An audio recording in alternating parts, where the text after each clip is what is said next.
Glenn McCrory here is his heart really in boxing? He was very down in the dumps after the Lampkin defeat, or is this something just to bide the time? He's got to have his heart in it, hasn't he?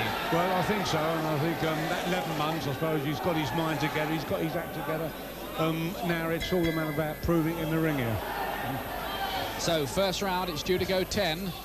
Armstrong, 17 stone 6 pounds, which is very, very heavy even by his standards, and I have to say he does not look in the greatest of condition. And Armstrong, who's lost 6 of his last 7 contests. So McCrory here will be looking to do this and do this impressively as a rehabilitation step, Henry. Yeah, well, I think McCrory, you know, looking at him, you can see the big height advantage he's got and the reach advantage, and I don't want to see him get mixed up in a brawl and that. I want to see him stand his off his man and jab him, open him up with the jabs, and then let's see if he can cross him with the right. Yeah. Well, let's hope that Armstrong puts up a better performance than he did when he fought Gary Mason and went down in 3 rounds. That caused a bit of a hullabaloo, a lot of criticism of that, and some from the British Boxing Board of Control Secretary John Morris on that occasion. So we hope for something better from Armstrong tonight.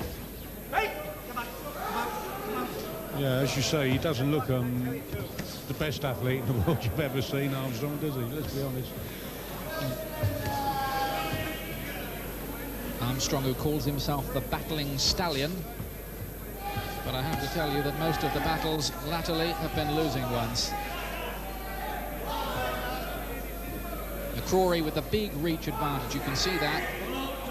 So really, you can poke out that jab and keep Armstrong on the end of it all night and sicken him with it, really.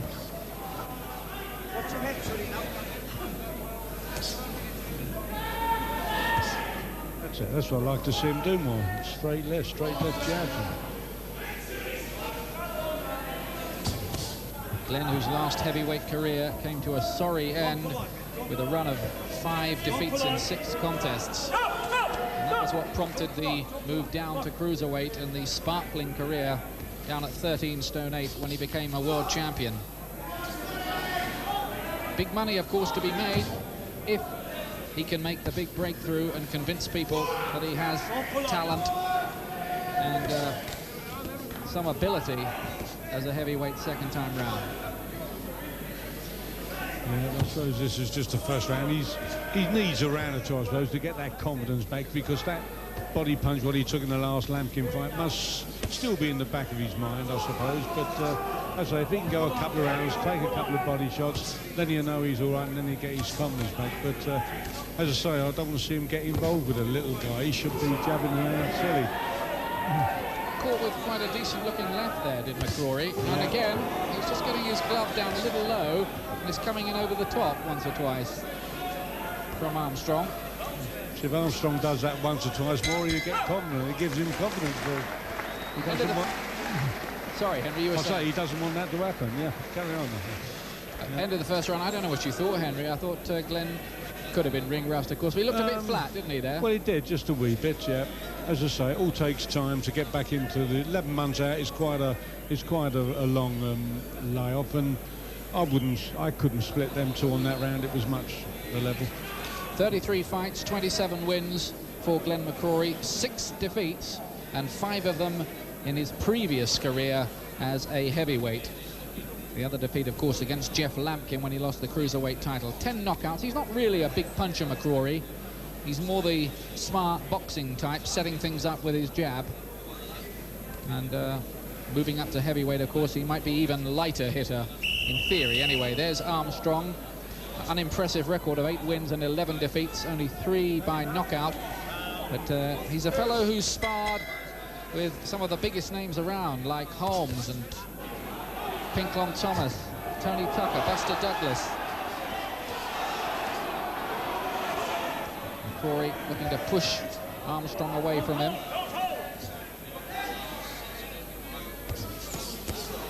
Good body shots there from McCrory. Looking to bring the gloves down of Armstrong. Armstrong getting in with his own left uppercut, though. And the jab as well.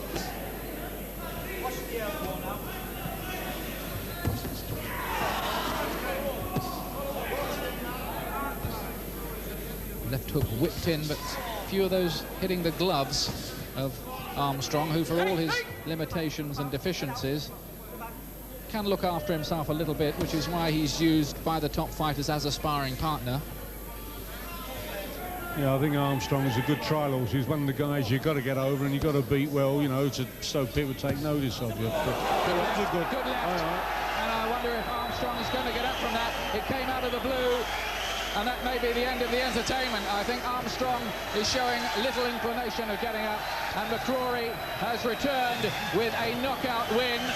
The crowd liked that. What did you think, Henry? Well, it was good left hook, I think. He was on the blind side of us from this side. We couldn't. I'm looking to see the replay, but it was a good left hook. It went over, but it must have called him on. He seems as though he's in trouble there. Yeah. So Armstrong slips to his 7th defeat in 8 contests. It was a left hook. It looked a fair shot, and well, if the count was 50, he wouldn't have made it, would he? Armstrong groggily gets up and goes back to his corner, and McCrory gets the job done as he would have expected to do. 2nd round knockout. So he starts his new heavyweight career with a victory, but it has to be said there will be much bigger tests lying ahead if he's going to go up to mix with the likes of Gary Mason and Lennox Lewis, and beyond that even. Yeah.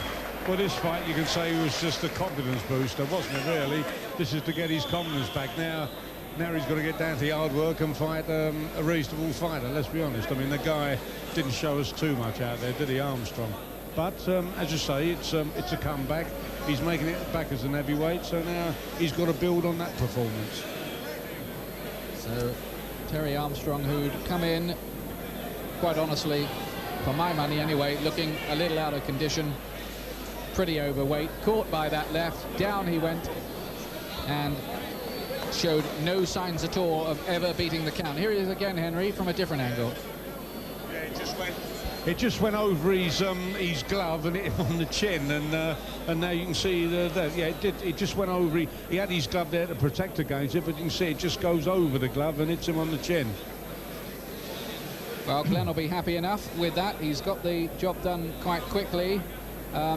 Being honestly, sitting back from it a little bit, as you said, and as I intimated, yeah. I don't think it proves an awful lot, but it does boost Glenn McCrory's confidence. Well, as you say, it's a confidence. It's a good little step on the road back for him, and he may have a couple more fights like this before stepping up a little in class. Let's get the official announcement from the MC.